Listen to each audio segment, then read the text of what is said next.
We don't need no thought control. No dark sarcasm in the classroom.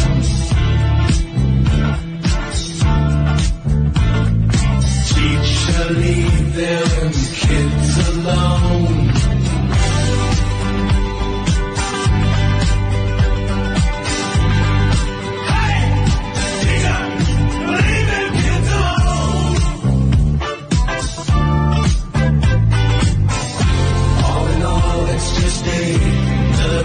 In the wall. All in all, you're just another brick in the wall.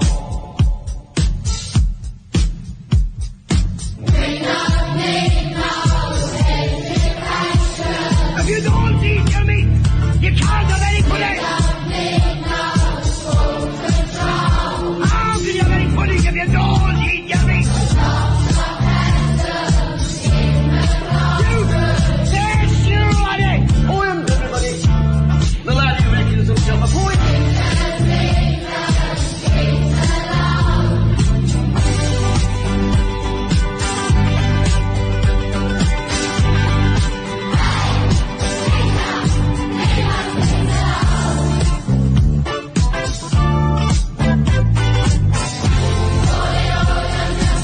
School is an 18-year forced government training program that sterilizes the potential for brilliance in children. Those who actually survive schooling and survive conformity and continue on to think for themselves truly are a rare breed. All children start out as curious, highly experimental minds, and then one day they're sent to school. Mandatory schooling has never consisted of anything but the memorization of monotonous dead facts and training children to master repetitious behavior. For the greater part of their day, everything the child says must match the interest of their school teachers. Their behavior must coincide with a set policy and a set regulation. They cannot use the bathrooms without permission. If they wish to speak, they must raise their hands. And after every hour or so, a bell rings and everyone must move to it. It couldn't be any more slave-like. And this type of training becomes a ritual for the child. It becomes the plot background for their television shows and books, or the ideology taught to them by a teacher or a parent. An entire monoculture is being developed here, stripping children of their power to cause trouble for the state at an early age, training them to be good servants of the politically correct. Their environment is much like a prison, by the population lacking any ability to check the authority of the warden. The process becomes a matter of rubber stamping. They have no control over their entire lives, which is directly related to youth violence, because the only control they have is between each other. Mandatory schooling produces children who are either terrified of the tyranny of others or have been raised to perpetually exploit the conditions of others. It's just like the prison system, forced cohabitation. The child's presence in certain buildings and their engagement in state-regulated behavior is under penalty of imprisonment. An entire army of truancy officers have been hired to make sure that no child is on the other side of the bars. At the end of 18 years of coercive state authority, the child is released into the world. It's like the end of an 18-year prison sentence. Now that you're trained to do as you're told, now you can be free.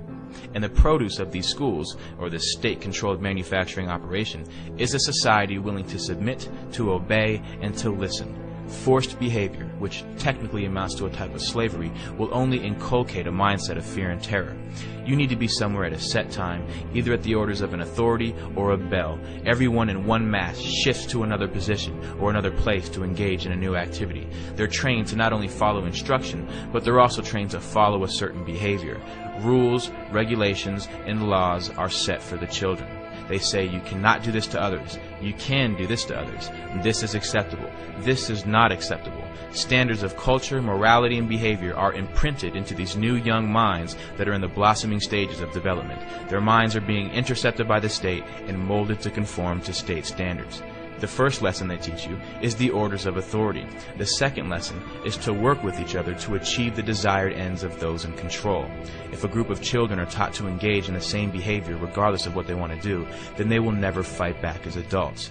And this is your group of tenants who will live in roaches and never call the health inspector.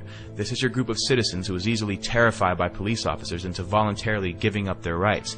This is your group of workers who surrender their lives to the corporation who tells them how to dress, how to speak, what time to wake up, which means they essentially tell you what time to go to sleep if they tell you what time to wake up. This is nothing new. These are the fruits of mandatory schooling. If we look into the roots of 19th century industrialism, the Civil War demonstrated to industrialists and financiers how a standardized population trained to follow orders without significant thought could be made to function as a money tree.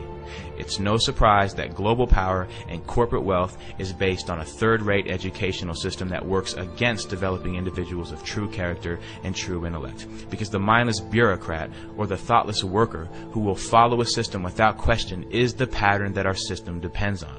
And this is what school produces. The system is not designed to educate the public, which is why federal and state bureaucracies call the shots, not the parents, not the local school boards. Every law is harshly enforced with maximum punishments. The tone of a principal is much like the tone of a warden, with no check on his authority.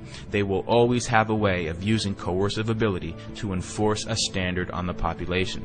Strict punishment awaits any kid who disobeys this ruling force, and there is no doubt that an active student body reflects positively on school administrators. It's like factory floor men. They're fulfilling their quotas to the inspecting superintendent of the local school district. This is the reality of government training. The state doesn't care if children are homeless or on the streets or suffering from malnutrition and hunger, but the second the child fails to appear in school at the scheduled time, like a court date, the police are alerted. Until we abolish mandatory schooling, your child will be brought up as a slave so that he can accept becoming a slave later in life in adulthood. This is a square. Can you guess which spot that goes in? That's right, it goes in the square hole. And how about this rectangle? That one, that goes in there too. Up next, we've got this thin rectangle. Can you guess where that goes? That's right, it goes in the square hole. And up next, a cylinder. I think that goes in the square hole. Now, we've also got this semicircle right here. Do you see a slot that would fit the semicircle? That's right, it's the square hole. Okay, up next, the triangle. We know what hole that goes into, right? That's right, the square hole. And up next, we have the arch. And you guessed it, it goes in the square hole.